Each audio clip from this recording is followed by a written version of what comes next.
Like my advice, like with Vivint, like Vivint does this, they'll like try to, they'll say, oh, you're getting a free alarm system with your solar. And it's like, well, why don't you just buy your solar from the solar professionals that are giving you a great deal? And then if you actually want a home security system, go buy that. Go through the process and go see all the options there. That alarm is meant to lock you in. So what that means is solar installations can take a month, 2 months, 3 months, depending on where you're located.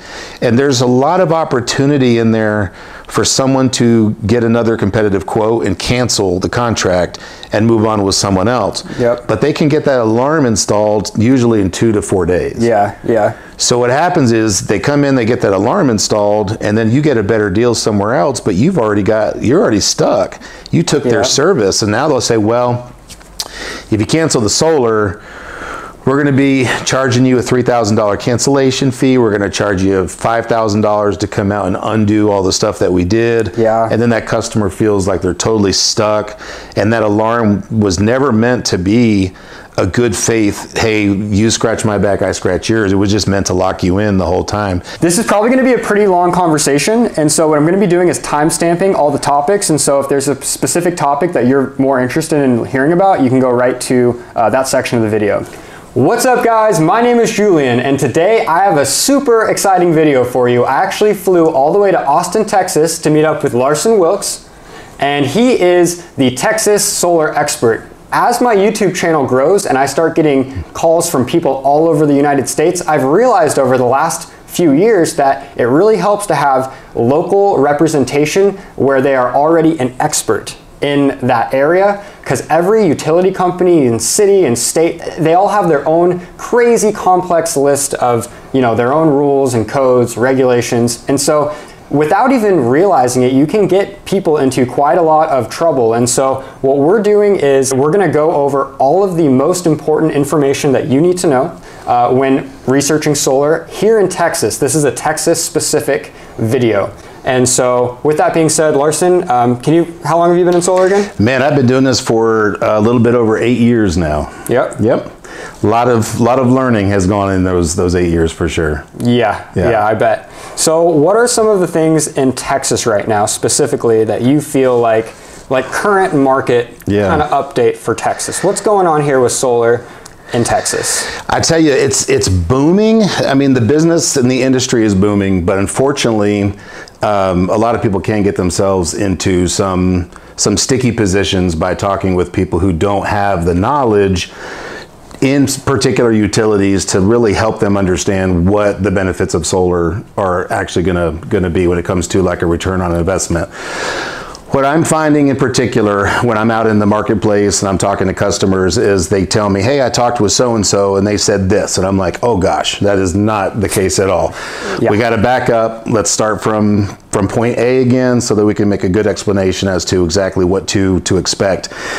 With Texas, we deal with city utilities, we deal with co-ops, which are basically ownership by the members, so they have different rules and regulations that the solar would have to follow there. Yeah, yeah. And then we have what's called an unregulated market, which is like the Wild West. And it's crazy because if you're a part of this market, it's good and bad. The good part is that you do have the ability to choose your resellers, so you're not just stuck with one utility company. The bad news is that you have about 60 different ones to choose from. So unless you know what you're looking for, you can make a really bad choice and get yourself into a lot of trouble. And all of these utilities have these, you know, kind of bait and switch mentality where they're like, come over to us and we'll give you this low rate. But when you look at the fine print, it's only for 12 months and then it doubles or triples. I've even seen it quadruple for some of these people. And then there might be a choice that would have been the right choice all along had someone just told them the truth, like, hey, Mr. Customer, what you're doing right here is not the best option. It's gonna be this, and then here's why. And I think that's one of the things that were so intriguing about doing the collaboration with you was the Texas market needs to be more educated. It's gotta get more educated. Everywhere needs to be educated. It does. Yeah. Well, I'm feeling like we're getting there. Unfortunately, as you know, just like in every industry, you've got the good people and you've got the bad ones. And you have a lot of good people that they don't mean bad, but they probably were sitting on their couch 4 months ago. They just don't know. Some guy said, hey, you can get rich knocking on doors, trying to sell solar. Right. And then, they have some sales manager, which is more geared towards, sales and not really solar information. And so you have these guys walking around just basically saying a bunch of stuff that they don't even know what they're saying. And so a lot of these guys, they're fresh into the industry. They have no idea what a solar system should even cost. They've only spent 2 weeks sitting in the training with that company. Exactly. They don't even know what $3 a watt means. They're getting a price sheet for some PPA that equates to like $6 a watt, and they're just blindly in bliss going along with it. Well, that's what's funny in the industry is previous to my current position, I was also in sales management and training, and one of the things that we saw when new people would come in is this light in their eyes, like, oh, this is so exciting! I can't wait to get into this industry. I've heard all these wonderful things about it. And then you find out they don't know a darn thing about it. And so you're trying to educate these people from the very beginning. And sometimes what I see now in particular is people out making proposals and designs for customers without the right information. And when they'll tell me, hey, I talked to this company and they told me this, and I'm like, oh my gosh, I cannot believe I'm hearing this. Obviously, let's back up and we'll have a better explanation. Yeah. I think that when we're done with all this, anybody who is watching today is going to have a much more firm understanding of, first of all, what to ask, even if it's not me, if it's not Julian, what to ask the people. Because if we can just save a couple of y'all from getting screwed over by somebody who doesn't know what they're doing, it's going to help our industry as a whole, because the more educated and the better we all are out in the field talking with customers, the better off it's going to be. Yeah. 100%. Absolutely. And another kind of interesting thing too is that in California, earlier this year, they basically ruined a lot of the incentives for solar. It still makes sense because the cost of energy is so high, there's still a fast payback. But compared to what it was, it's slower. And so a lot of these solar companies and solar sales guys, they're kind of nervous. They're kind of freaking out, right? And they're like, hey, maybe we should try to go to some of these other states. And so right now what's happening is there's a crazy influx as well. I don't know if you've personally noticed There is, absolutely. But there's a lot of these sales teams, and it's usually like some sales dealer for, Sunrun or Vivint or something like that. And basically what they do is they fly out to some new city for 2 or 3 weeks, and they just try to close as many deals as they can. And, they call it a blitz, right? It's like super fast. And we're seeing a lot of that here. And the problem with this is that your sales guy is he doesn't even live in that, like he's representing a national brand that probably doesn't even have local representation. They don't have boots on the ground, and so if something goes wrong, your sales guy he flew back to California, and unfortunately you're kind of SOL because now you're dealing with this is happening across the board, Julian. So like just a week ago, I visited one of the appointments that one of our setters had created for me, and she told me that exact same story. It wasn't from California, and I forget where they were from, but they had come down. There was a group of 6 or 8 people that were knocking through this neighborhood, and she asked some good questions, though. I appreciate it, and she did end up going, with me. But one of the things that I found out was, and that she learned very quickly, was that none of them were local. Like nobody that she had spoken with was local. And that made her feel a little uneasy. Like, wait a minute, because what happens if something goes wrong and I'm going to have to track you down halfway across the country? And so people are starting to get a little bit privy to that. And yeah, there are some particular companies that we're going to want to steer you away from at some point. We have to be careful, I'm sure, what we can say that way. But I'm all for it. Let's just put them on blast. I mean, look, I am too. You can just go and read the reviews for these companies. It's you can. They're horrible. They're horrible. Awful. It's awful. It's like and when you asked me at the beginning of what to look for, obviously there's so many subjects that we're going to be able to go over. But I would say that what we just went through is probably one of the most important things. Is take a moment to slow down. It doesn't mean you have to buy that product right now. I know they're going to be like, hey, sign right here. Take a second to learn who you're dealing with, because that sales representative is going to be your first clue as to the company, how educated they are, how likely they are to take a moment to explain everything to you, or if they're just trying to push. And we're seeing a lot of the push lately. And it's because those people don't want to get into an honest and open conversation with that potential customer. They don't want you to start asking too many questions, because one is they probably don't know the answer and they're going to be embarrassed and they're going to lose that opportunity. Yep. But two, they may not want to tell you the truth, because telling you the truth might deter you from wanting to put solar panels on the house. All right, so Larsen, I kind of want to get into some of these topics that I wrote down, and I have some questions about Texas specifically. Sure. So the first one is the famous snowstorm of 2021, Snowmageddon, right? Snowmageddon, that's right. So, I mean, obviously, if you lived in Texas at the time, you don't need me giving you the summary. You're I was knee deep in it, literally. So yes, I know. Your power didn't work for several days. Correct. And I saw a few pictures here and there of like the house was solar and batteries. They were the only one in the neighborhood that had the lights on. Everything else was just blacked out.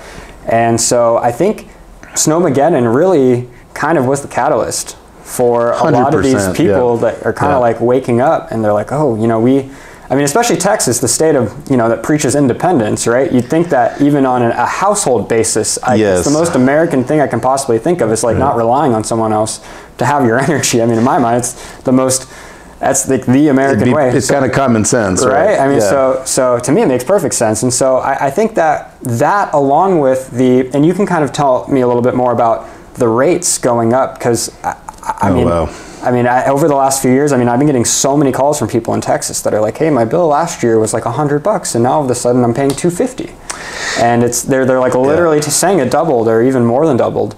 And go ahead. Yeah, and so I was just going to ask, like, so when this Snowmageddon event happened, we heard all over the country, all the news articles, they were talking about that the grid needs to be beefed up, because it's deregulated. A lot of these privately owned utilities, they don't really maintain it to the standard of, some other places. And because of that, it can kind of not be as resilient, Very much so. So my question is, the rates are going up. Are they actually fixing the infrastructure, or what is really going on here? Yeah, so I happen to live in a utility that again, we don't need to, I'm always cautious because I'm very well known locally here. I don't want to purposefully step on anybody's toes, but we found out during the winter storm that our particular utility company still had transformers in service that were over 60 years old. That's crazy. I mean, in most industries, you're not going to find anything that's 60 years old that's still in use, that is as important as people's electricity, would be. Yeah. There were so many people that learned those types of things the hard way.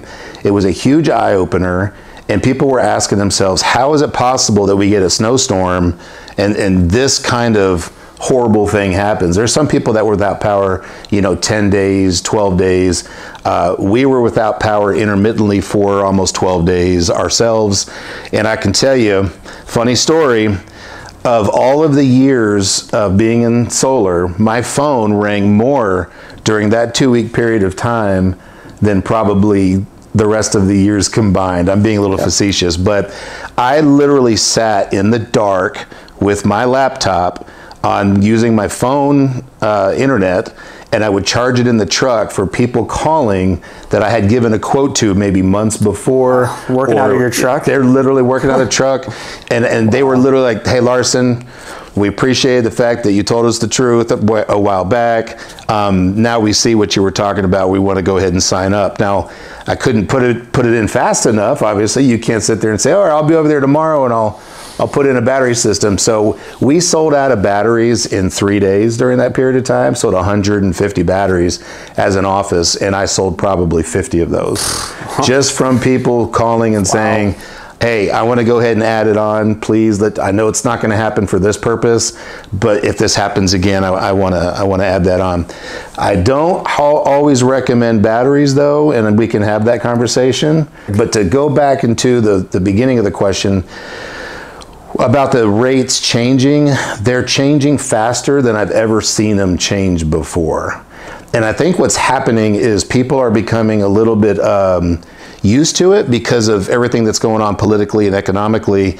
They're so used to these rising prices. Now, if it was just electricity, I think people would open their eyes a little bit more. But it's everything. Yeah. So they're like, oh, well, everything's going up. And I'm like, well, I know that, but I can't control the price of your milk or your gasoline, but I can help you control the price of your electricity. Well, what's crazy is, yeah, we're seeing a lot of inflation across the board, but we're not seeing 100% inflation like electricity rates are. Oh, easily. We've got one here, Julian. Even 50%. It's not even close to that. Yeah, just a couple weeks ago, a lady of mine that I had been talking to for about a month, and I gave her time to look things over. She got a new bill. She went from 17 cents to 34 cents. That's crazy. That's one of the highest. That's crazy here. Doubles. And she was like, I'm in. I'm not going to deal with this, this crap. And I'm getting those types of phone calls more and more from people that I may have spoken to a year ago, 6 months ago, that you never pushed into anything, and then they're coming back to us saying, wow, we should have listened back then, but now that we're seeing it for ourselves, let's go ahead and get in so we can get in front of that curve of these crazy, crazy prices. Yeah, they're getting out of control. So simply, do you think this is going to happen again? Do you think there's going to be a Snowmageddon too? Or do you think that was just truly a one-off? No, it will happen again for sure. First of all, the Farmer's Almanac was just published like 2 days ago, and we're supposed to have like the coldest temperatures in many, many years, and it actually is calling for above average snowfall. So we'll see how that goes. But here's the funny part. So there's northern states that have this kind of wintry weather all the time, and they don't lose power because they're prepared for it. Prepared. We are not prepared for it, and nothing has changed over this last number of years from then until now.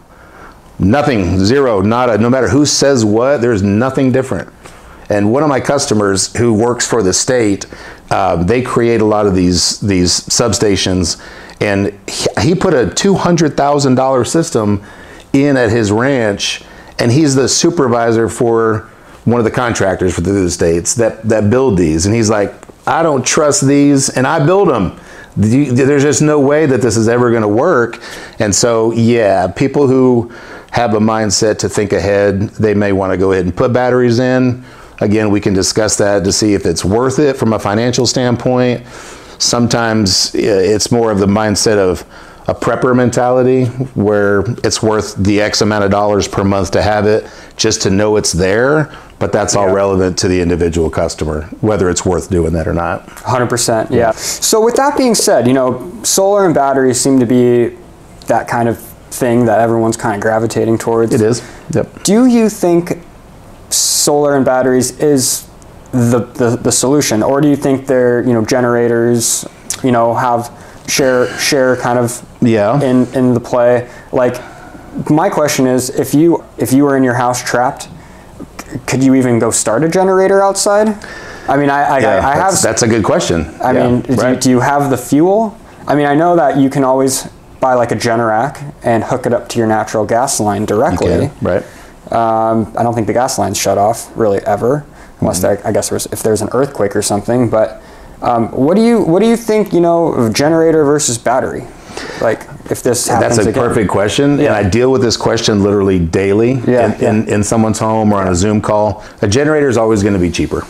Always. Hands down, it's going to be cheaper. However, you have to remember, this is something that most people don't think about. If you buy a generator and you have it in your garage, or you spend $15,000 on a standby generator and a propane tank and all that, it's just sitting there. It's not doing anything for you on a daily basis. It's not like a battery, which at least will take your power in the daytime, and then you can use it at night. Because you're using it on a daily basis. A generator is just going to produce power in real time. It's not going to store exactly power. And if you need it. So what happens if you go 2 or 3 years and you never need that generator? Well, you had spent all that money, so what that money could have been doing something different for you. So again, that's that prepper mentality. Whereas a battery, you use it on a daily basis, it collects the power, it releases the power. So what it's doing is it's helping you. So your ROI on a long term is going to be better with a battery than it would be just to buy a generator. But it's the prices of batteries sometimes just give people sticker shock. And so they're like, oh my God, I'm going to spend 20 grand or $25,000 on this huge battery system.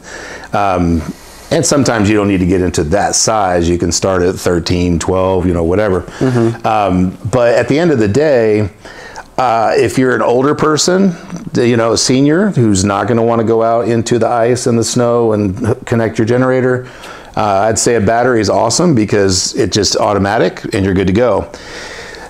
There are continuing trends, and I'll say this to be, you know, polite towards that millennial group, and you know, hey, that's me. I know, that's what I was saying. I'm in that group. So there's a lot of people that want the conveniences, whereas maybe my generation didn't mind putting the boots. What's wrong with convenience? There you go. So when you think about batteries, it's a convenience. Yeah. It's an absolute convenience. With a generator, there's just steps you got to take. You do have to make sure you've got gas or propane or whatever the case might be. And this, to summarize this one point, here's what we often run into, and that is that if you're there's certain neighborhoods, and a lot of them, you can't even have a generator at all now because like the HOAs don't allow it. HOAs don't allow them. The sound, but also like you can't have a standalone tank within 60 yards sometime like of a fence line, propane. Yeah. So a lot of times when I will speak with someone, the generator isn't even an option because where they live, they can't put one in anyways. Yeah. So it's like, if you want backup power, batteries your option. That's all you got. A lot of people too don't realize that like those generators, they have to run like every day or every other day for like 10 or 15 minutes just to, you know, keep itself going, exactly. You know, so, you know, if you don't run an engine for 3 years and then all of a sudden you need it, you know, it probably may not turn on. So, you know, those generators need to run. And you're using fuel to just keep it alive, you know, and that's like 10, 15 minutes a day that you could be listening to, you know, the generator. Even the quiet ones aren't that quiet. Like, well, the lids aren't that good. They're okay, but I mean, at the end of the day, you know, you're still hearing that generator power up and run, whereas a battery, clearly it's totally silent, so it's not going to be an issue.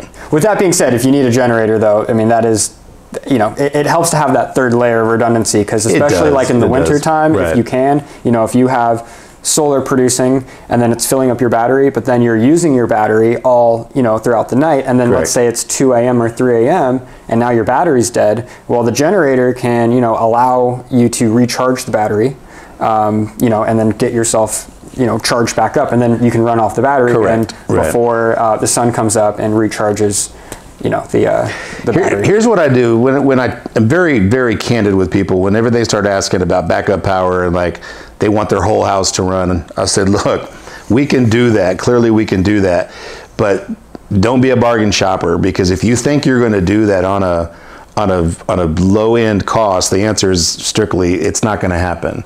You are going to have to spend some money in order to get yourself in that position. But I'll also say this, and that is that my girlfriend is in the real estate market. She's very successful at her company, and we've had these conversations, and there's different beliefs from time to time, but overall consensus is when you go to resell that home and you have a system like that on your house, the new buyers are going to really gravitate towards your home, not a lease versus or a PPA, someone else. No, like not a purchase. Like if they're going to walk in and say, you have done all of this to the home, so if we buy this home, we are also going to have battery power and solar power and backup and this. Oh my God, we would be super happy to pay extra for this, you know, for this setup. So your return on resale tends to be higher the more complete of a system that you put in. Yeah, You know, let's actually kind of dive into that, because it's a good kind of natural transition there. So, all right, Larsen, so let's kind of talk about... let's talk about your shorts.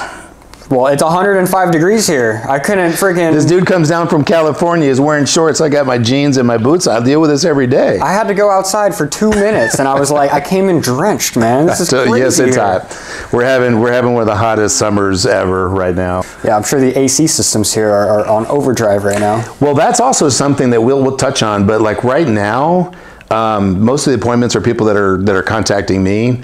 they're flipping their lid because they're seeing these massive bills, like just unbelievable bills. They're using like thousands and thousands of kilowatt hours unbelievable amounts of electricity right now. It's crazy. I've never seen normal houses use like 3,000-4,000 a month, but like I'm seeing bills here, and you know, it's maybe they're using 1,000 to 2,000 during, you know, the normal parts of the year, and then all of a sudden there's a spike. 25, 3,000, 4,000 kilowatt hours. These people are getting 5, 6. I had a lady a couple weeks ago. She showed me an $800 bill. I was like, oh my gosh, like you need help. You need help. Yeah. So that's kind of it's crazy. A huge thing that's happening this particular summer is that these super high temperatures are also a reminder of kind of the fragility of our grid, though. Like we're this close to burning up, you know, here in Texas. Don't forget, the rooms under the solar panels usually are a little cooler too, because it's like a UV shield, and then it doesn't even hit the roof, and it doesn't make its way through the attic, and it just kind of stops right there. It does. So it helps out quite a bit. Yeah, those rooms directly under. Okay, so let's talk a little bit about what happens when, you know, you sell a house with solar, because the conversation needs to be more complex than just I have solar. We need to know, do you own the solar? Correct. Do you own it, but there's a loan that still has debt, you know, remaining on the solar? Right. Have you done a 25-year lease or a 20-year lease? Or have you done a power purchase agreement, a PPA? And the first two options, you know, you own it outright or you have a loan on it, you are the owner. Right. And a lease or a power purchase agreement, or a PPA is what you call it, that is where the homeowner doesn't actually own the system. Right. There's an agreement in place either to, you know, pay for the equipment on a lease per month, or a PPA is structured in a way where you buy the power back for a certain rate. Hopefully it's less than the utility, but you know, usually there's an escalator rate of between 1 to 4%. Every year it goes up that much, and they really backload when you do an escalator, especially, like it really backloads the debt into like the later portion of the term. And so what happens when you sell a house with a paid off system, like you were saying, is it becomes like a great asset to the house. You know, it raises the value of the house, and the numbers statistically show this. I mean, like houses with solar, across the board, you get your money back. You know, but what can you kind of go into some of, you know, maybe your you know, in your experience, kind of like what happens when people are trying to transfer these PPAs or these leases, and for sure, and it kind of creates some problems. Yeah, of course, it's a great question because PPAs were not really very popular here until recent years, and now they're very popular. Is it because of interest rates? Interest rates, and also, I think, to be candid with everybody, I think a lot of the sales representatives thought it's almost easier to present a PPA. You can make an elevator pitch for, I call it the elevator pitch. You can make a PPA sound amazing. You know, like let me share a kind of the BS. Elevator pitch. So they'll walk into your house and they'll be like, hey, don't buy this equipment. You know, you don't want all that liability. Like, what if it breaks? You're going to be SOL. You know, like the company's going to disappear and then you're gone. Or they'll say like, oh, well, we're going to maintain your system for you. You know, like they kind of. I don't think Sunrun. Sunrun's the biggest PPA provider in the nation. So I like to hit on them. But I am fairly positive, I don't know this for a fact, but I'm like 99.99% sure that Sunrun has probably never sent a cleaning crew out to ever clean panels.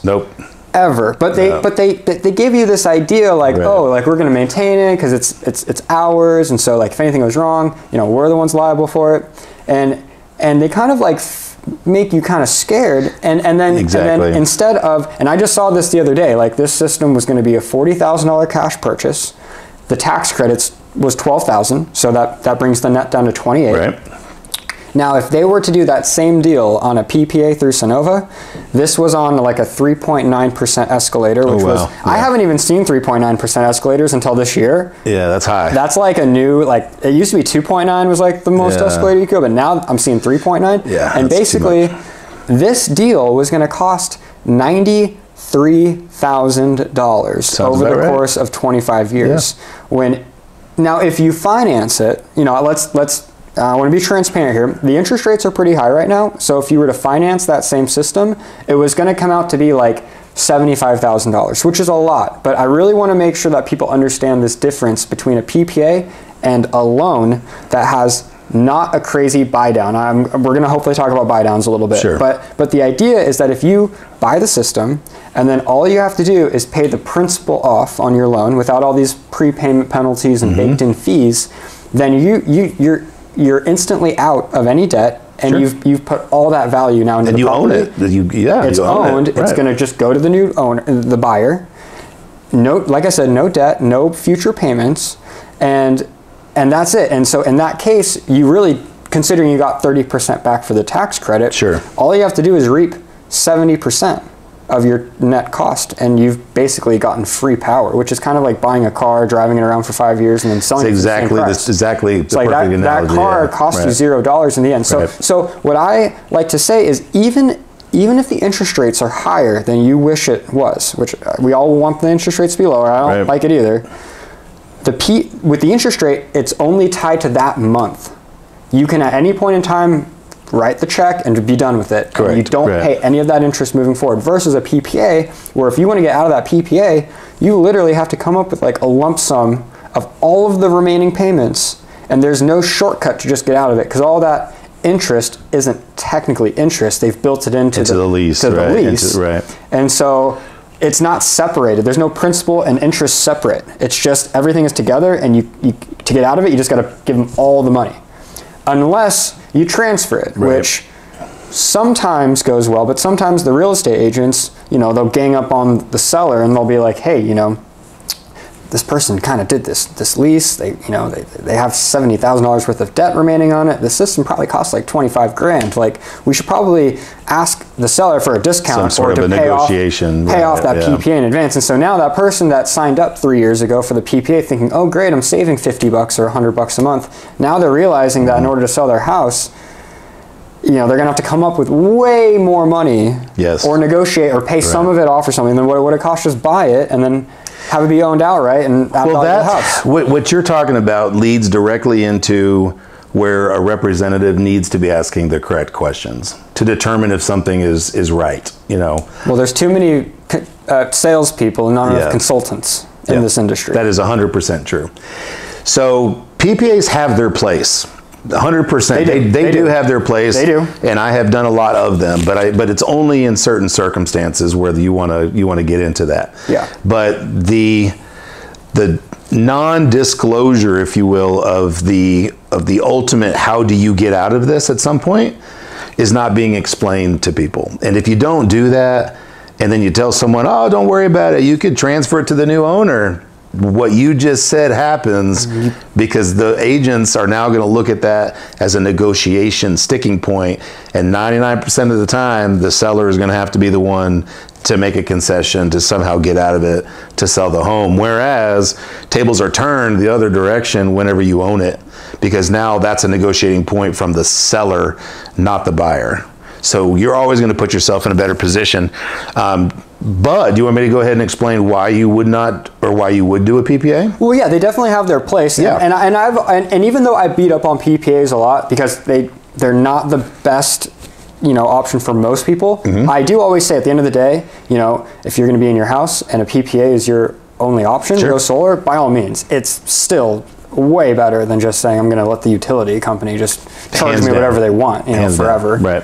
So when does a PPA really make sense? Well, so typically there's going to be two main subjects or reasons why someone would do that. One of them is if you can't get your tax credit. So that could be a number of different things. Income is low. You might be retired on Social Security, whatever. You may not have taxable income. And if you don't have taxable income, a PPA, if you live in an area where you can do a PPA, it's great. I mean, it's awesome. Yeah. In fact, we installed one yesterday. He had flown down yesterday. I was telling him that I was on the phone with my customer. We're installing one literally yesterday. And in her particular case, Credit was a little bit of a concern. She didn't want a credit account because she was trying to rebuild her credit for didn't want to mess with the debt to income. Exactly. They didn't want to have any debt. So she was like, if we can do this without debt, I'm happy. And then she's spending X amount of dollars. She couldn't get a tax credit. I said, this is a no-brainer. PPA makes 100% sense to do this. Yeah. Did the math. She was super happy. In that particular situation, customer's happy, the company's happy. I'm happy because now she already referred 2 people to me literally within two weeks of signing her up. So because someone took the time to explain, the differences. When you get someone in a PPA that could have bought, you're doing them a disservice. If you're just going the easy route, so if you're out talking with somebody and you may ask that question, can I do a PPA in my area? Which you can't in all areas, by the way. So you do have to be in an unregulated market to be able to do that.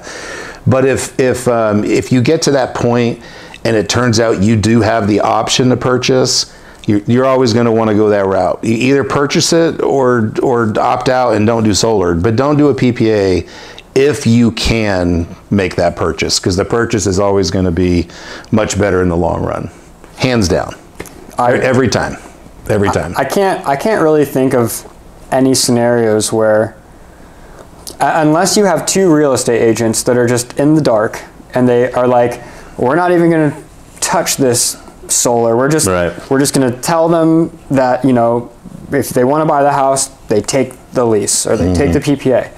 And I think that probably was happening more like a year ago when we were in a buyer's market. Yeah. But I think that as we enter a little bit more of a, and I know like inventory is still really low,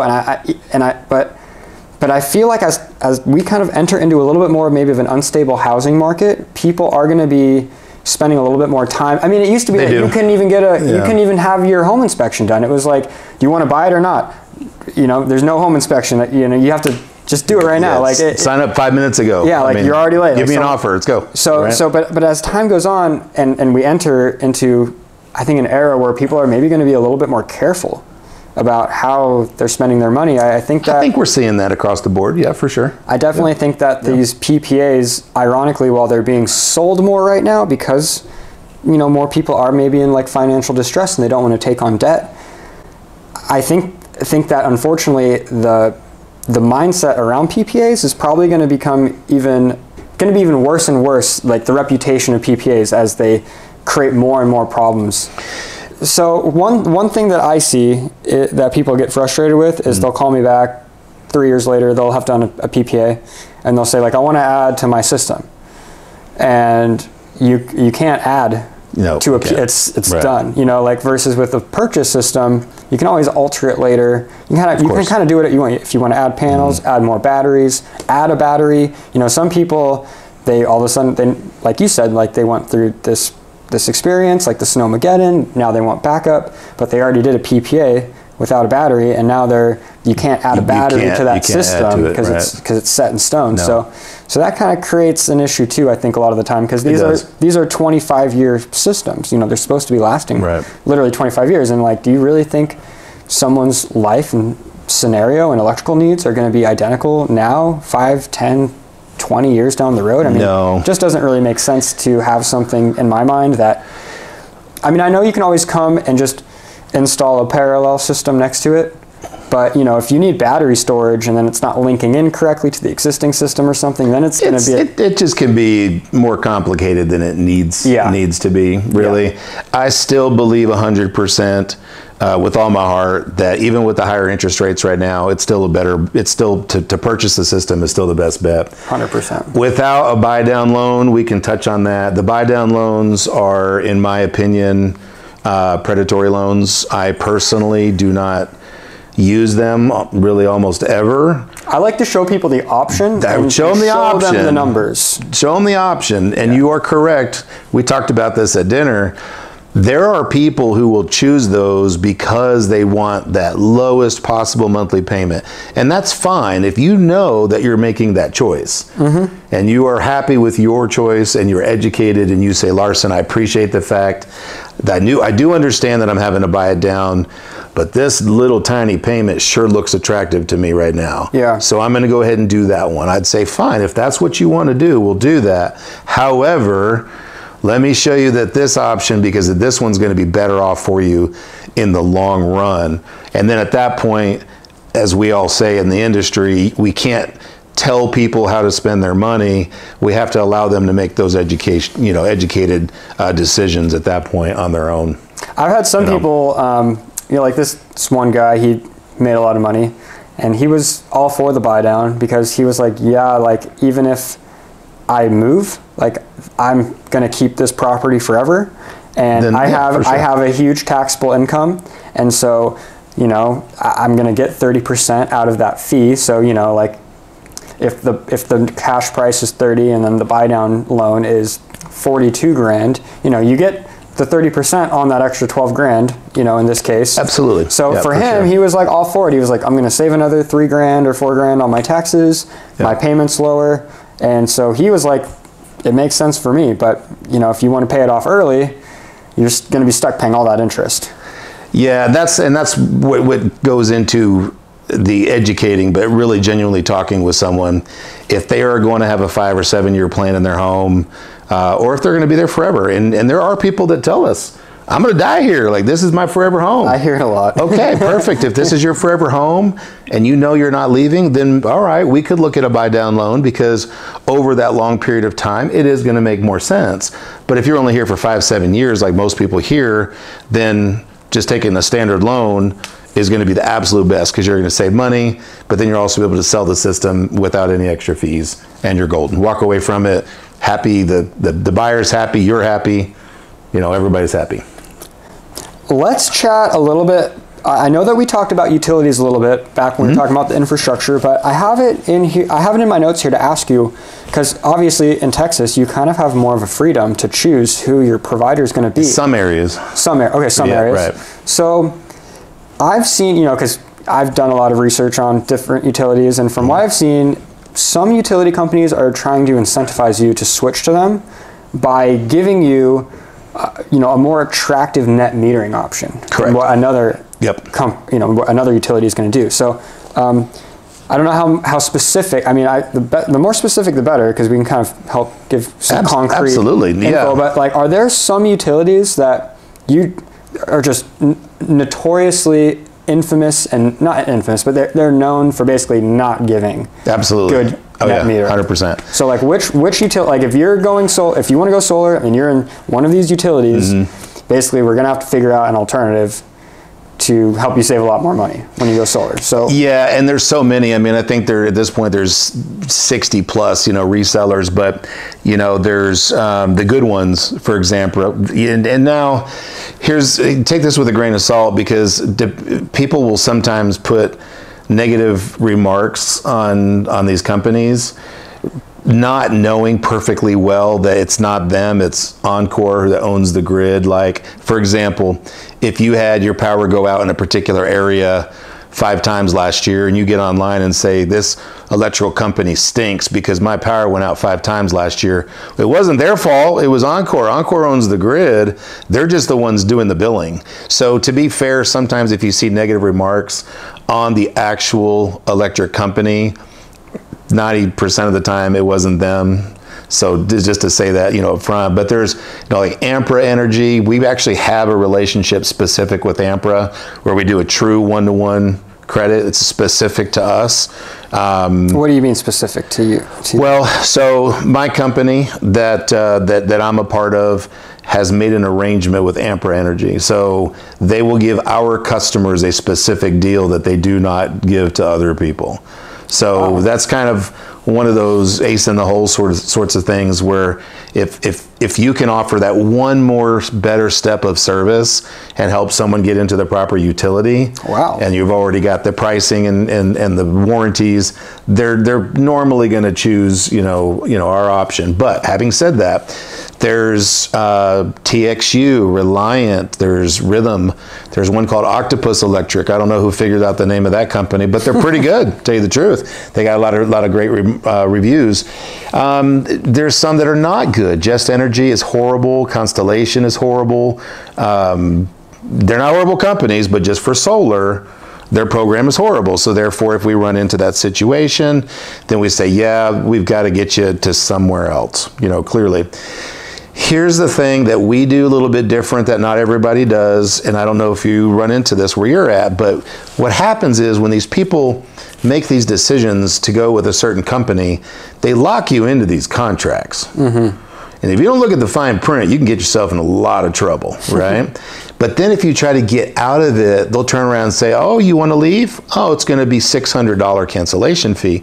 Well, there's a lot of customers out there that don't want to absorb that. They're not going to feel like it might even be a deterrent to say, well, you know what, maybe let's just not even look into this right now. We'll just move on. Yeah. We'll pay someone's way out of that, and we won't charge it to the customer because we feel like it's the right thing to do, first of all, but also it's the cost of doing business sometimes to make sure that somebody is going to be utilizing that system the best way possible.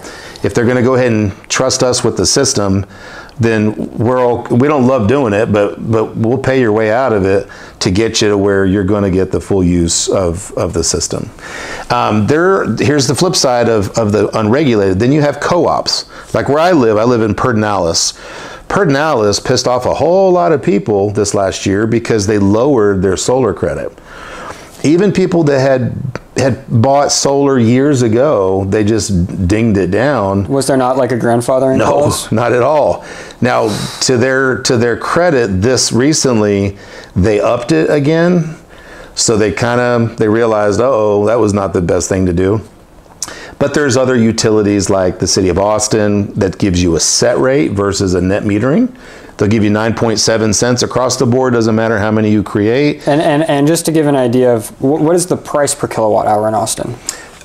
So on average. Here's the tough part. It's a tiered system. So in Austin Energy, there's a 5-tier system. So depending on how much you use, you could be at 12.5. I'm seeing about 13.4 on average across the board. So if you have to buy, when we talk about these one-to-one net metering, deals, that means that they'd credit you exactly the same, like 13 cents back.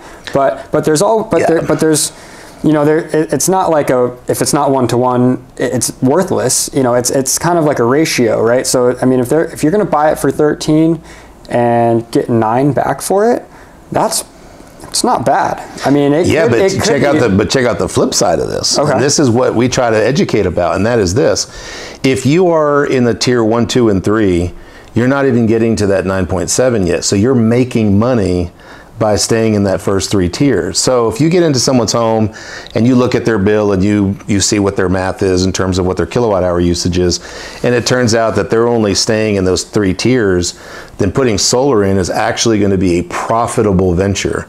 At that point, they're basically going into business to sell electricity back to Austin Energy. Now, granted, they won't let us do more than like 120%. So there's a limit. Yeah, like you can't just put anything you want on the home. But you're getting like a positive, like even better than one-to-one. Exactly. At that point, you're more than one-to-one. It's pretty amazing. Yeah, and they're not, at least from my understanding, we're not in any kind of danger of losing that. Normally, there's talk in the industry if someone's going to change those policies. Yep. We're hearing nothing, and there's some rebates in Austin Energy that are really attractive as well. Normally, net metering incentives go down when a certain percentage of the population has solar. It does. And now they're kind of dealing with like all this excess energy coming onto the grid in the day. Yep. Like in California, that's why they passed this whole net metering 3.0, where they said, hey, you got to get batteries so you don't just push all of your power to the grid in the day because we don't want to deal with it. Yep. Do you have any idea what the market penetration is, and for solar in Texas, in general, like about what percentage of households? I can't say 100%, but I do know that this was a figure that I looked at not too long ago. On an average, Austin and surrounding areas, based on how many permits are being drawn, not just us, but other contractors, we're installing upwards of 2,000 systems a month in the area. So like there's a huge influx of solar. What people don't always grasp too is that if this continues the way it looks like it's going to, in 5 years from now, if you don't have solar on your house, you're going to be the outcast. You're going to be the one if it goes to sell the house and people are like, well, why would buy your house whenever there's 10 other ones over here? They all have solar panels. And they're probably going to want a discount. Exactly. They're going to think, well, I got to move in and then spend 30 grand or 40 grand. Yeah, you don't have that, so I'm going to offer you $30,000 less for your house than these other ones. So we're seeing a really good stabilization for resale. And actually in Austin and most of Encore, like if you buy it right through someone who doesn't give you one of these crazy buy down loans, your resale value, even after you get your tax credit and maybe pay on it for a couple of years, is about a wash.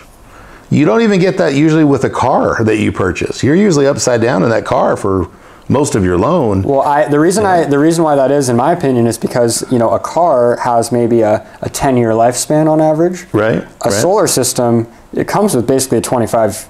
I mean, the panels and the inverters. I mean, if you have good inverters, not a centralized string inverter. Not string inverters. Yeah. I mean, they have their place in certain circumstances, but you know, for the most part, if you have an N-phase microinverting system, it's going to have a 25-year warranty. Exactly. And so the depreciation curve is really slow. I mean, if you move 5 years later, your system's still worth 80%. Absolutely. 100%. And if you already got your 30% tax credit back, that means 5 years later, like, you're still in the green. Yeah, for sure. So speaking of the string inverters and everything, let's kind of get into a little bit of equipment, sure. You know, because I feel like everyone, you know, like the most commonly Googled question when it comes to solar is like, what's the best solar panels? And I always say, like, yeah, we want good panels. It's definitely important, right? You don't want the cheap stuff, but it's really not the most important part of No, of the it really system. isn't. I mean, I think of the solar system as 3 main components and then a battery as the 4th one if you have a battery. And that is basically, you have the panels, then you have the inverters, which convert the DC to AC, the DC electricity to AC electricity. Correct. Then you have the, you know, the structure underneath holding it all up, the racking, the standoffs, you know, that structure, which if it's going to leak, you're probably not going to matter. It's not going to matter what panels you have on your roof. You're going to be mad about the water coming through your ceiling. For sure. I always say, like, you know, you got to have quality, you know, roof penetrations. Absolutely. You know, they got to be sealed up. And then, you know, if you have a battery, you have the battery. And there's actually a 5th component too, which is if you have, you know, the critical loads panel and transfer switch for full off-grid, you know, capability. Because just something that I've seen recently is, you know, in order to kind of, I think, cut down on costs, they're like people are quoting out these batteries, but they're not doing the critical loads panel or transfer switch, which means that if the grid goes out, your battery's not going to work. You know, it's not going to be like you thought in your head, because this is like probably a $5,000 to $6,000 difference a lot of the time to add in that extra, you know, that extra infrastructure. And so with that being said, you know, let's kind of start on inverters a little bit. What do you think are the best inverters on the market? Well, I've got a lot of experience with both styles. So there's a string inverter, which of course is typically explained like a Christmas tree light sort of idea, where, you know, they're all running, you know, in one line. The negative to that is that it's a main inverter that's on the side of the home typically, and if that goes out, typically the whole thing is going to be done and out. Not to say that maybe someone like SolarEdge or, well, SolarEdge is probably the main manufacturer for string inverters. So I've had some situations a couple years back when the company did have those, and SolarEdge did a pretty good job in regards to being timely. But at the end of the day, it was still a huge frustration, and that customer loses that power while that inverter is down. So I'm not a fan of it. I'm really not. But also, more specific to Texas, is the placement of that inverter.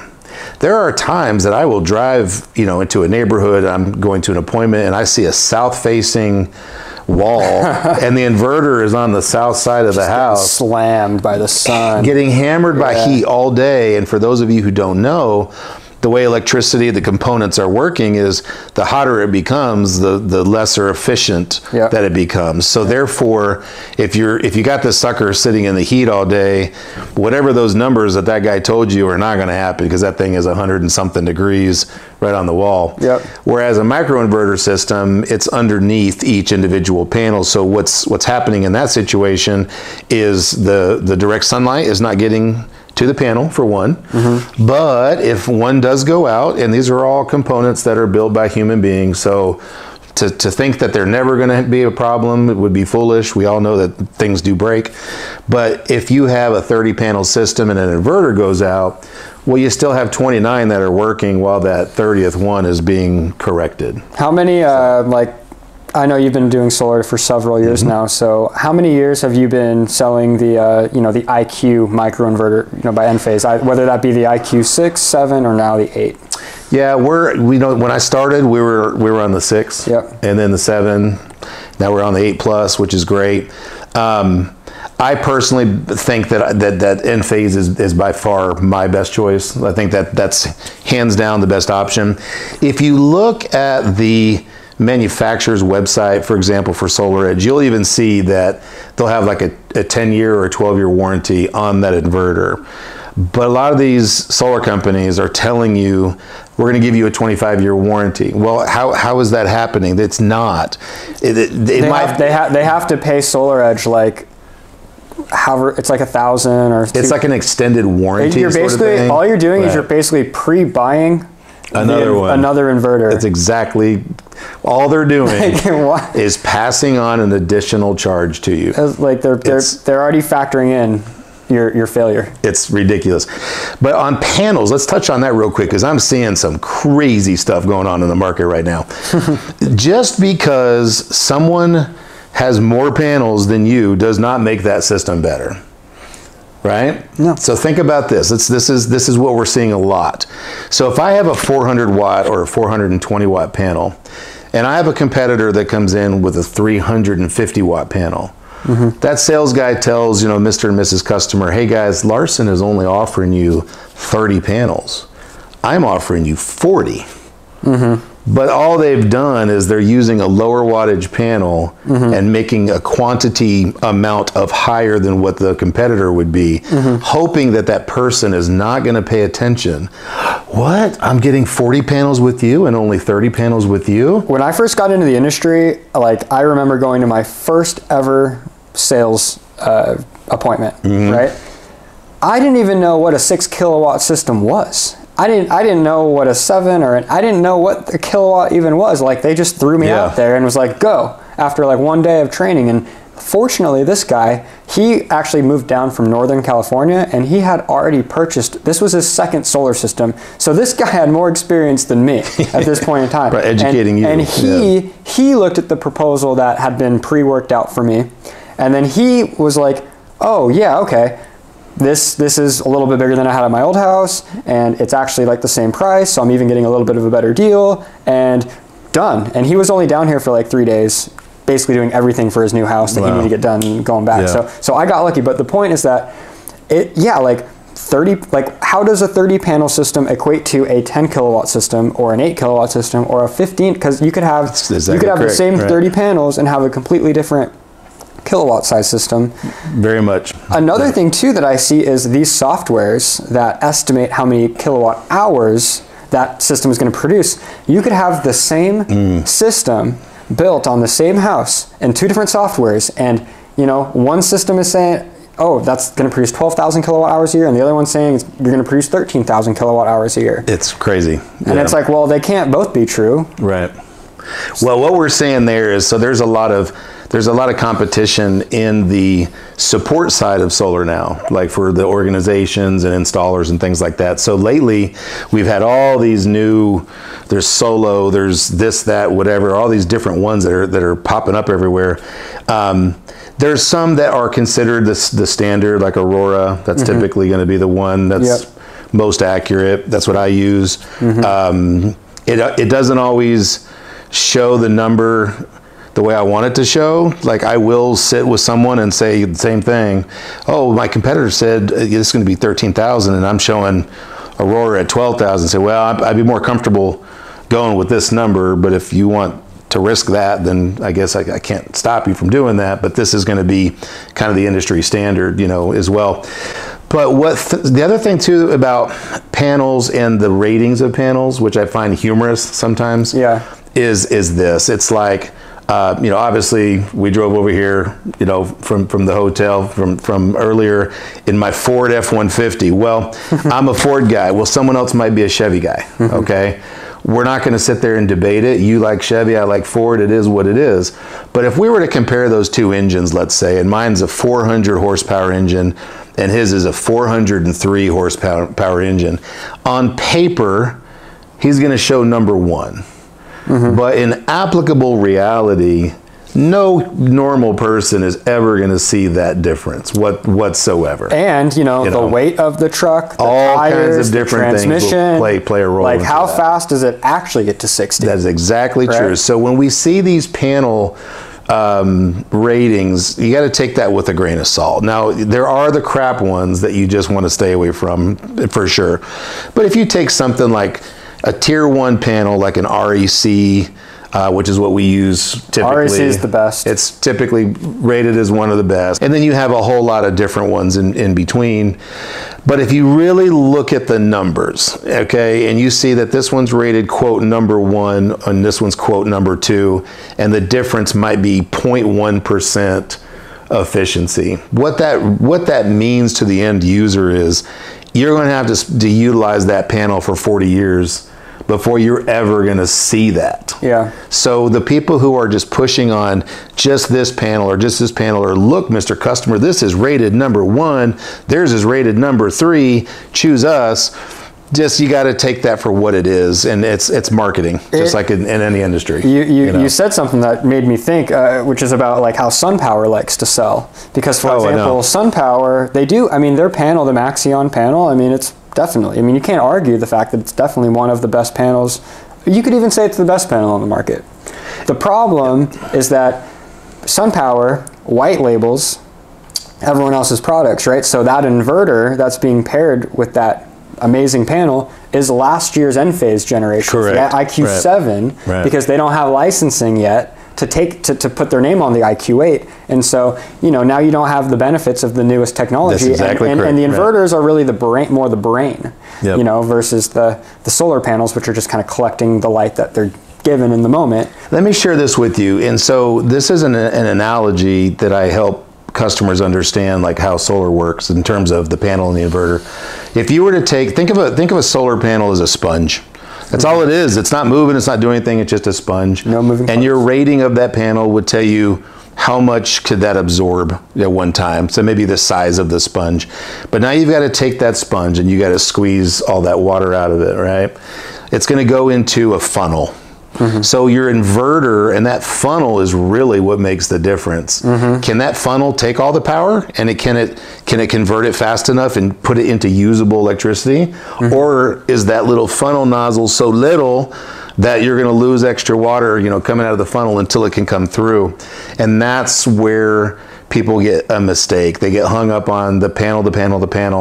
It's really the inverter. And I see companies, they will, because one of the big kind of the people that sell the string inverters, they like to hit on this concept called clipping, which is where they say, well, the panel is rated for 400 watts, but that inverter is only rated for 295, 320, 350, and so you're losing all that power. And what I have to explain to people is, well, that watt rating of 400 that you see, that's called the standard test condition rating. Correct. And there's another rating called the NMOT, which is the more real world rating, especially out here, like when it's 100 degrees like it is outside here in Austin, the heat is really, it's not helping the panel. You think the panels, they want to be in the sun, but they don't want to be hot.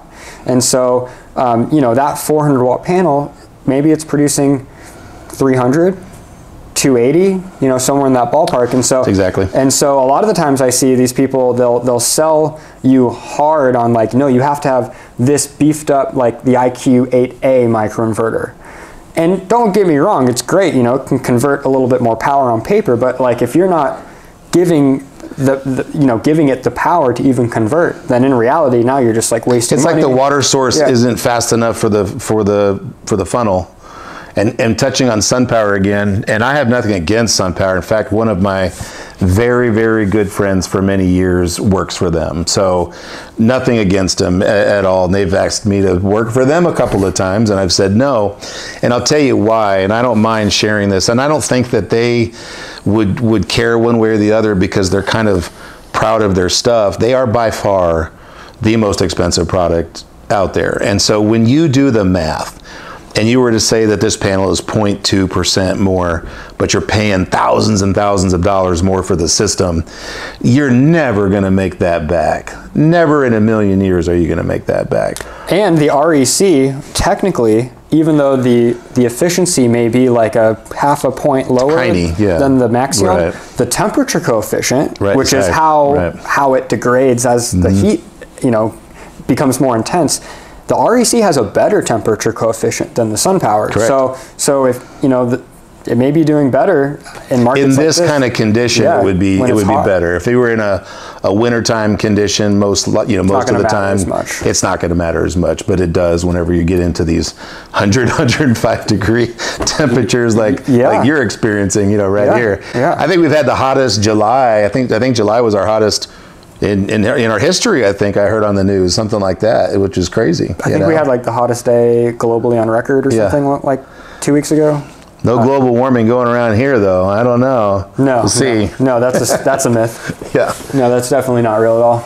All right, so let's give people a little bit, some ammo and some good information to kind of look out for, because there's a lot of kind of scams out there.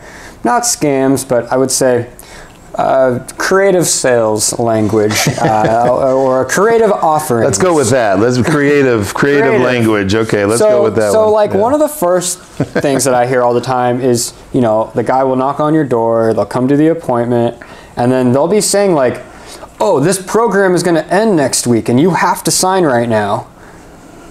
There's no program that's ending next week. No, there's not. There's no that is a complete BS sales tactic just to put pressure on you and make you think that you got to do it now. You got to do it now. Yeah.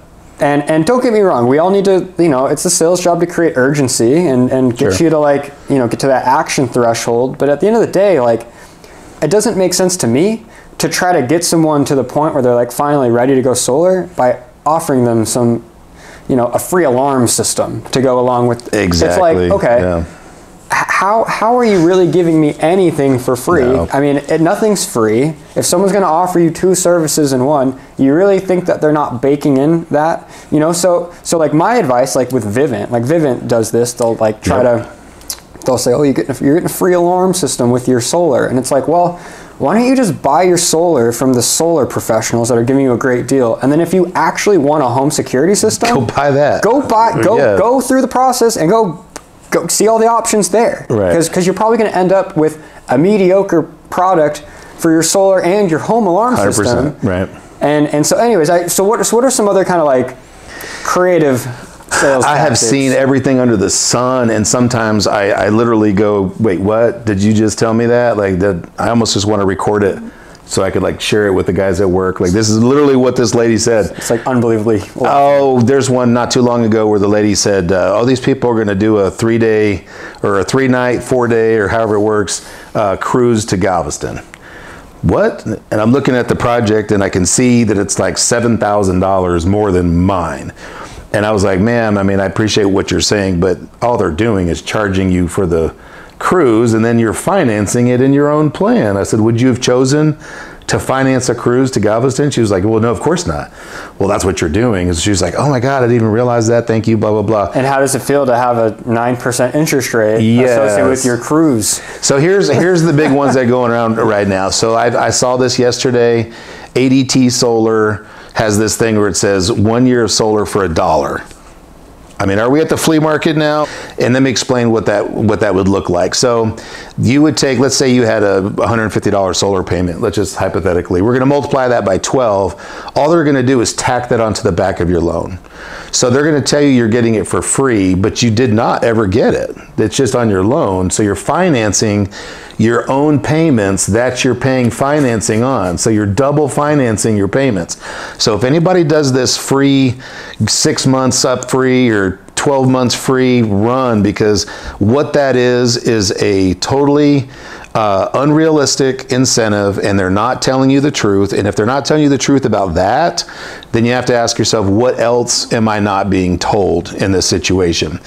I've seen buy now where you get a free TV, where the sales reps would actually have the television in their car God. And they would tell the customer, if you sign up, I'll go out to the car right now, and I have a 75-inch TV out there that I'm going to bring in. And I'm like, you got to be joking me. So on the alarm thing, I'll share with you some insight because of company that I used to deal with. That alarm is meant to lock you in. So what that means is solar installations can take a month, 2 months, 3 months, depending on where you're located. And there's a lot of opportunity in there for someone to get another competitive quote and cancel the contract and move on with someone else. Yep. But they can get that alarm installed usually in 2 to 4 days. Yeah, yeah. So what happens is they come in, they get that alarm installed, and then you get a better deal somewhere else, but you're already stuck. You took their service, and now they'll say, well, if you cancel the solar, we're going to be charging you a $3,000 cancellation fee. We're going to charge you $5,000 to come out and undo all the stuff that we did. Yeah. And then that customer feels like they're totally stuck. And that alarm was never meant to be a good faith, hey, you scratch my back, I scratch yours. It was just meant to lock you in the whole time. So anytime a free alarms type stuff, don't take it. It's not good for you. All it's meant to do is basically lock you in, and so you can't get out of your contract. You know, this isn't exactly the same scenario, but I've seen something similar to where some of these companies will, like a day or two later, come and stick the inverter on the side of the wall. Yeah, I've seen that too. And it's just to basically make you feel like there's going to be more friction or put a little bit of doubt in your mind as far as any idea of canceling, because it gives you this like fake impression that there's progress being made on your project. In the reality, they're just putting an inverter on the side of your house, which isn't even connected to anything. I mean, it's not, the solar panels aren't up there or anything. And it's like, why would you come and waste your time when that's just something you would do on the day of install? Exactly. Like, it's costing more money for us to just have its own trip. It's just meant to lock you in, you know? Yeah. And I'll share this with you guys too, and that is the way that the rules work.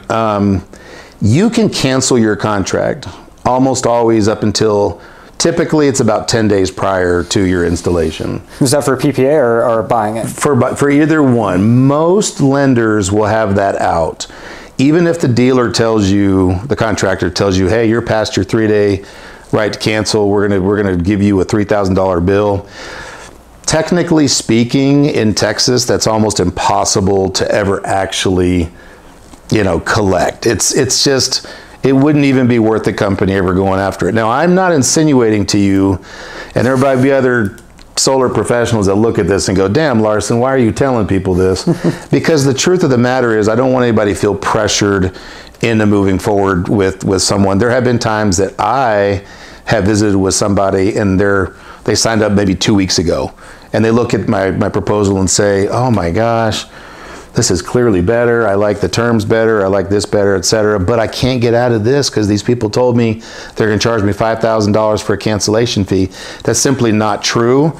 Now, to be fair to the contractor, if you do go to the point where they're pulling permits and designs, CAD drawings, and they're paying for all these things, probably not a very good thing to do to try to cancel on somebody at that point.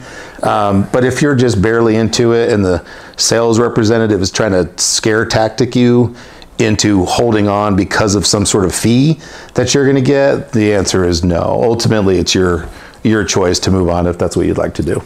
I think a reasonable contractor may send you a bill for the work that's been, if you are canceling post permits, well, they've sunk $750 into plans and $700 into permits, and it's like, well, that $1,000 that you gave them for the deposit is like a third of what the actual cost. Like that's reasonable. Now, something that this isn't meant to be like a wink wink go do this thing, but like with the Sunrun PPA, because you haven't actually put any money down, correct, they tell you that you can cancel up to the day of the installation and just get out of it. And I think that they tell you that because they're using that as almost a tactic to get you to sign in the moment. Like, oh, don't worry about it. If you ever want to cancel, no worries. You have up until the installation day. I've seen a lot of people, though, kind of actually take them up on that initial offer. They'll call me, they'll see my videos, they'll you know, they'll see my son run Vivint video, and they'll be like, oh my gosh, I can't believe like what I was getting into, and then they can just cancel, and there's no penalty. So if you're in the middle of a PPA and you're kind of getting like some weird, you know, feelings about it, getting some cold feet, you can just get out of it if the installation hasn't happened yet. Absolutely, yeah.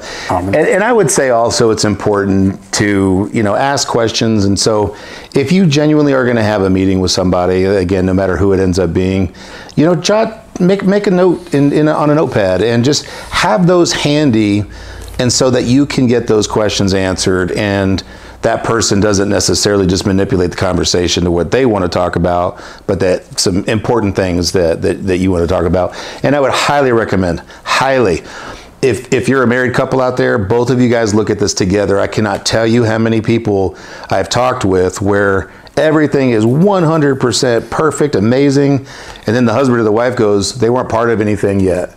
And they go, what is this? Oh, no, we're not going to do that. And then they learn about it and go, oh, crap, that's amazing. Yep. So I'd say always try to do that as a couple, because anything financial typically is going to need to be both parties anyways. With that being said, if you are going to have a meeting with a sales guy and they straight up say, I'm not going to talk to you unless your wife is here, and they just want to cancel the appointment on you, that's a sign that you're dealing with a very weak salesperson that truly doesn't believe that they have the knowledge and the confidence to actually help 100%. You out, because they just do not think that it's going to happen. And I mean, I've won hundreds of deals over the years by just talking, you know, to one of the two. Sure. And not like putting them into this pressure environment, but just in general, like there's no reason to have an ignorant mindset. Like you should go into it saying, hey, we both want to understand this, because there's been so many arguments and fights that have happened. Like I've seen it many times. Oh, and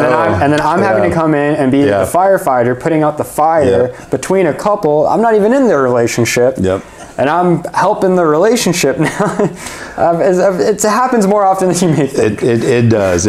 And I always tell people too, like, because sometimes they're hesitant to like go through that consultation, because they're thinking like, oh, well, like this guy's just, you know, he may sound nice right now, but I know when I get to the end of that meeting, he's going to be putting the pressure on me to like. And I always tell people like, look, if you want to move forward with me at the end of the first meeting, by all means, I'm not going to stop you. I mean, we're trying to save time and get you going here, but if that guy is going to just suddenly put pressure on you and you haven't fully understood all of the topics, you need to go back and really make sure that you understand all those topics, because most of the time they're thinking like, what's the minimum amount of information that I can give to just check that off you know, in your mind and get this person to sign up. You know, it's like I was kind of telling you last night, it's like, you know, it's kind of like they're walking you down a narrow hallway, and there's all these doors in the hallway, and each door is like a good question to like explore and learn about, but they're kind of like forcing your head. Keep walking, keep going. Just go down the hallway. Nothing to see over there. Nothing to see. We don't need to talk about financing. Keep going.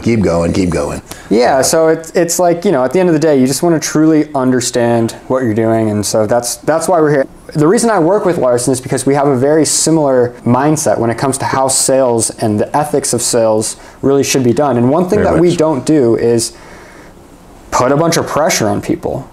I believe fully that solar sells itself, given you understand all of the facts. I would agree. And so usually the barrier in someone's mind is the not understanding all of the information.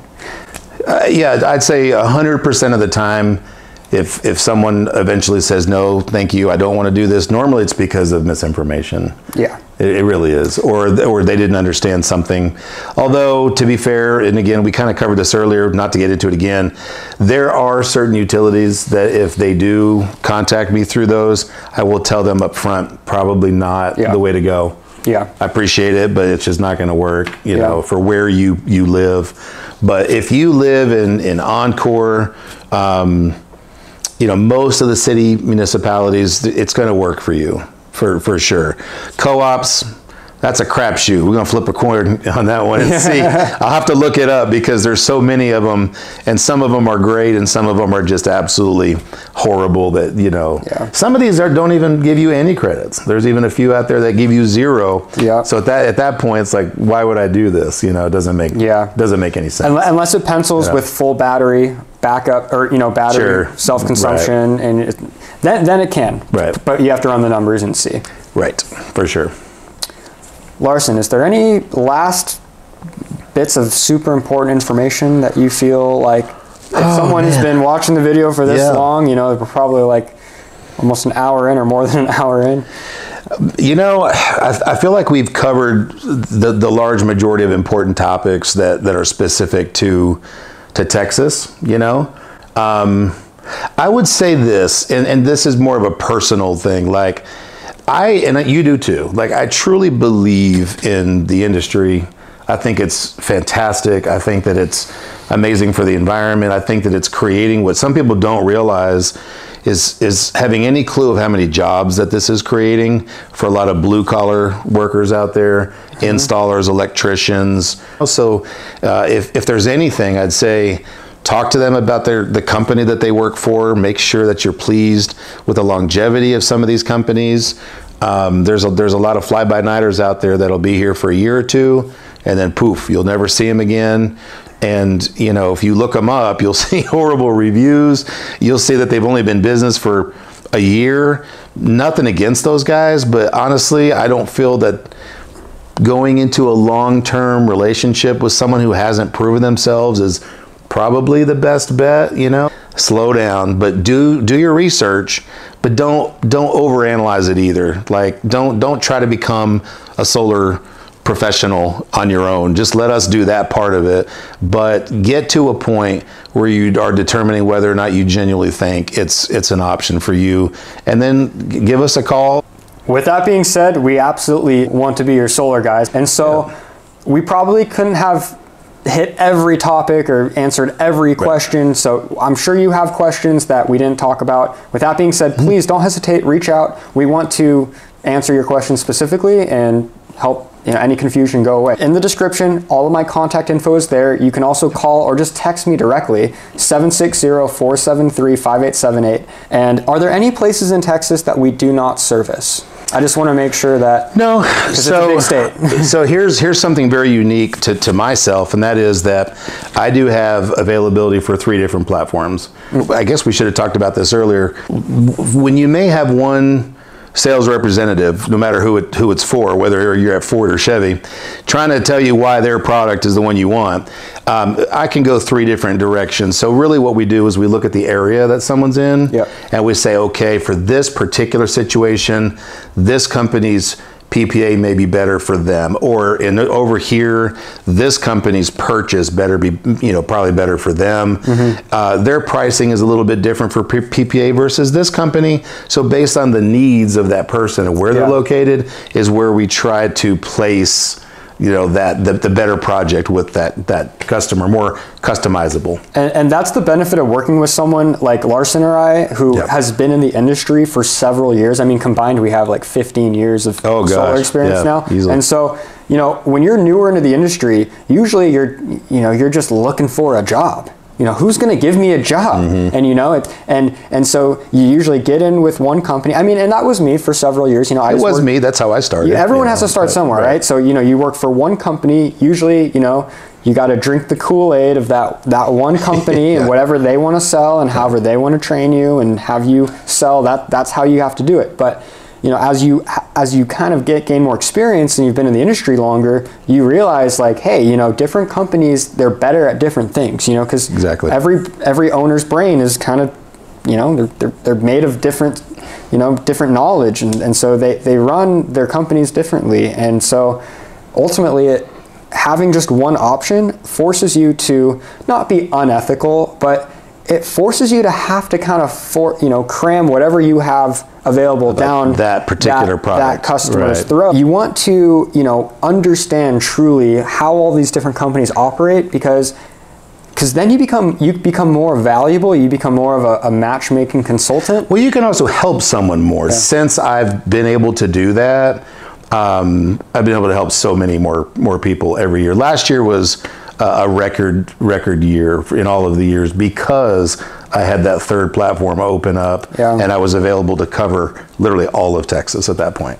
Yeah, and I mean, Larsen has insomnia, so imagine if he's screwing people over and he really can't sleep at night already. That's very true. So imagine if he's got thoughts about like not you know, treating people right, it's going to not help your insomnia. No, and most of the business that comes my way at this point is referral, and that makes you feel good as a person. You know what I mean? Yeah. It really does. Whenever you get a phone call and you're like, hey, this is so-and-so, you know, you helped my daughter 6 months ago. We just bought a house, and you're like, man, this is cool that the daughter reached out to the parents and then had that confidence to be able to, you know, to help them too. It's amazing. So a lot of enjoyment in the industry as well right now. Yeah. If you're doing it right.